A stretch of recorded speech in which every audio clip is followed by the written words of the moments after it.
Club 21, el club de les ments inquietes, amb David Escamilla, a Ràdio 4. Benvinguts, bona nit, gràcies per ser en aquest programa. És la 6a temporada, són 6 anys fent el Club 21. Hem passat allò de l'equador, de la mitja dècada, i al final això és un programa d'utilitat pública, és un programa de servei públic, i és un programa, i ens agrada dir-ho, ens fa il·lusió dir-ho, és un programa que dona bones notícies, només dona bones notícies. Cada ment inquieta que s'asseu aquí, cada persona interessant que entrevistem, que coneixem, doncs ens recorda que podem fer moltes coses i que els límits són sempre autolímits.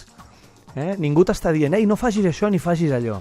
Ets tu que t'estàs dient a tu mateix, crec que no seré bo per fer això, em sembla que no ho aconseguiré. Ningú t'ho dius tu a tu mateix. Per tant, a la vida no hi ha premis ni càstigs, a la vida només hi ha conseqüències.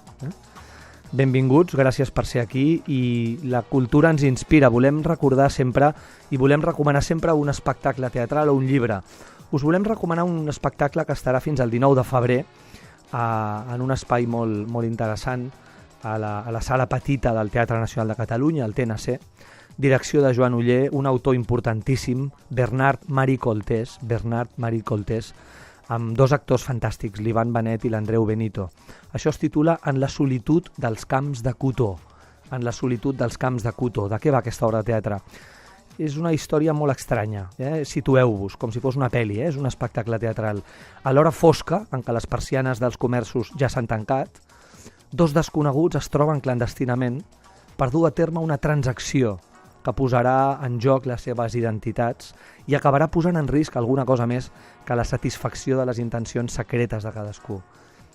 La força del desig, laberints imprevisibles, unes vides estranyes, dos persones que es coneixen, que comparteixen coses. En definitiva, un dels grans textos del teatre contemporani del senyor Bernard Marie Coltés, amb dos grans actors del país, Andreu Benito i Ivan Benet. Un espectacle misteriós al Teatre Nacional de Catalunya, a la sala petita del TNC, fins al 19 de febrer, en la solitud dels camps de cotó.